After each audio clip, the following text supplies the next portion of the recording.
You never quite know if it's going to be a good day or a bad day out on the water, and sometimes it's gonna surprise you, kind of like this crew got a surprise when they went out and the day just didn't quite go as planned, and just like some of the things we'll see in this week's episode of Boating News of the Week.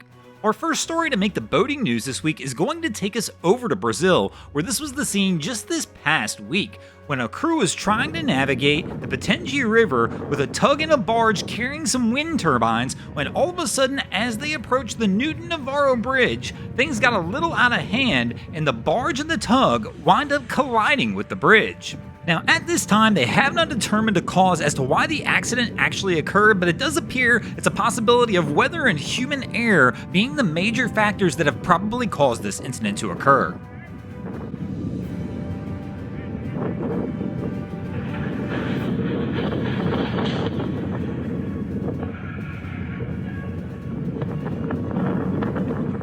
Here you can see the tug vessel winds up colliding with the pillar of the bridge, then winds up using its own power to go ahead and try and push the barge past the pillar and get everything through and under the bridge. Fortunately, in this situation, no injuries were reported and actually no major damage to the bridge nor the tug vessel was reported as well. And you can hear the wind ripping in the background of this video, and that is believed to be the major cause of the incident we see here. Our next story to make the boating news this week is going to take us up to Canada, where this was the scene just a little over a week ago when a major flooding event caused quite a stir in Oakville, Ontario, as seen in these images here. Here we see a 30-meter section of dock that, due to the flooding, actually broke free and started drifting downriver, with over 20 boats still attached to the dock at the time of it occurring. The incident occurred on 16 Mile Creek. There had been heavy rains the night before, causing the creek levels to rise significantly, and as they rose, it caused the current to start to rip out into Lake Ontario until finally several docks, as seen in the images, wound up giving way.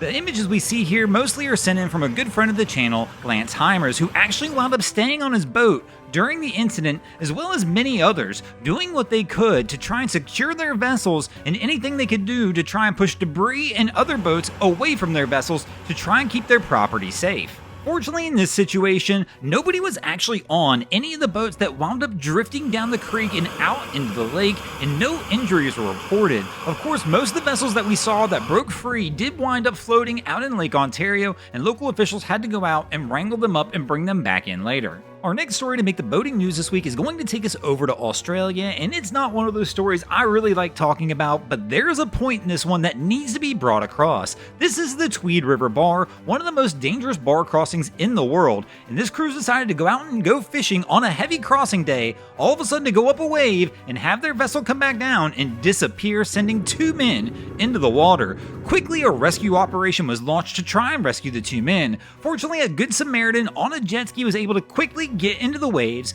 grab one of the men off the vessel, and bring them safely to a rescue boat. Unfortunately, the second man, he was picked up by the air crew and unfortunately was unresponsive at the time they picked him up, which brings me to the point I need to make here. Unfortunately, both of these men were not wearing life jackets at the time of the incident. And if they had been wearing life jackets, this tragedy probably would have had a much different outcome and been just another good save by Westpac and a good Samaritan over at the Tweed River Bar. Now here's where I'm going to be real for a few moments though, guys. I understand most people when they go offshore, they don't wear life jackets.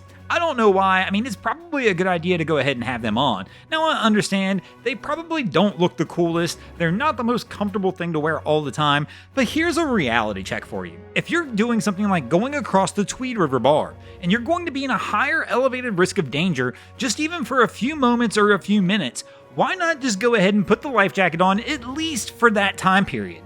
I know it's not comfortable, I know it doesn't look cool, but the reality is, it's probably a whole lot better to be uncomfortable for 30 seconds to a minute than it is to not be wearing the life jacket and absolutely need it like this crew found themselves doing. Now, I'll close by saying I don't recommend taking that life jacket off. If you're going offshore, just go ahead and wear it. It'll probably save your life, that's what it's there for. But thanks for watching, crew. Hope you enjoyed this episode of Boating News of the Week. If you ever see anything crazy happening out on your waterways, be sure to hit us up on Facebook or Instagram and let us know, and you might see your stories over here, just like Lance Heimers did this week. And if you guys haven't already, go ahead and drop an anchor on the subscribe button here.